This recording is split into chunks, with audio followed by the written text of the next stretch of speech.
Okay, how's it going, guys? Today we're gonna talk about a question I've gotten a few times at the shop, and it's sort of in relation to how to set up your lures, distances and stuff like that. But the conversation normally turns to um, how your particular boat bites, and everybody's boat, we all know, rides differently. You know, you got deep V boats, you got more flat boats. You got all types of motors, diesel leg, diesel shaft, outboards, twin outboards, or whatever it may be. So, point being that everybody's boat bites differently, and even even it, with even if you had the same boat, the bite the strike zone behind your boat can change. So I'll give you an example of this.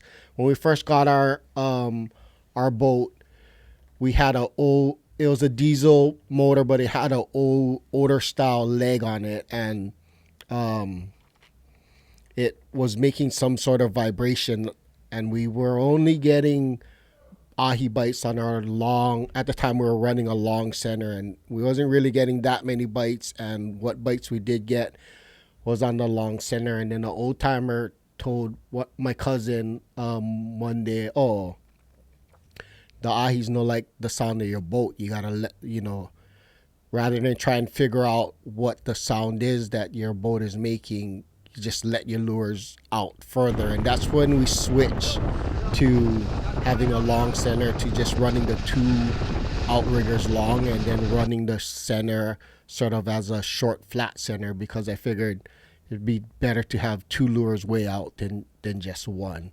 And then we got that leg blew out, and we got a new leg, and then our corners and our now the center was our flat line. Our flat line started biting, and so we went from running everything super far as we could to kind of bringing it back in closer to the boat. So again, your boat, if you change something, it could change the way the boat strikes. So the way that you kind of figure this out is just basically by paying attention. If you're, let's say, if you always getting your ahi bites long, then you would do what we did, was run our outriggers long, and I'm talking like 340 feet back or so, and then run your corners as far back as you can without tangling your outriggers. Or if it's the opposite, if you notice, I get bites on my corners good, and I get bites on my riggers, then now you can kind of shrink your pattern in to be closer to the point that bites the best. So, like, for instance, for us,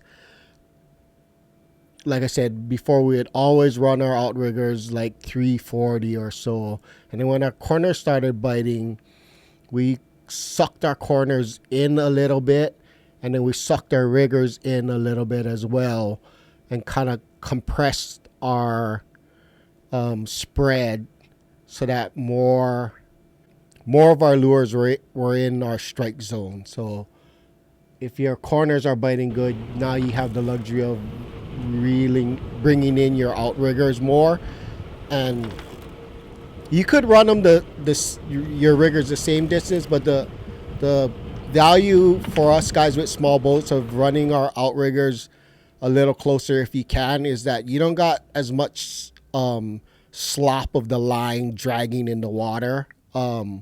Which my main point of that is that's less chance for you to tangle, and also your lures will run better with less loop from the outrigger dropping into the water. So again, it's a matter of looking at your boat and taking note of where you're getting your bites. And most times, all the other fish will bite wherever you put the lures, but the tunas can get finicky to the sound of your boat.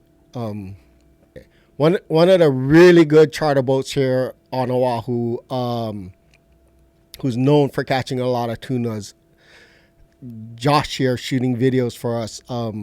He did a job for him, and he was so particular about the vibration that his boat would make that he made Josh line up the railing so that the boat would fit right through the hole without tweaking the boat at all, because that twist of the boat could cause a vibration into the rail. So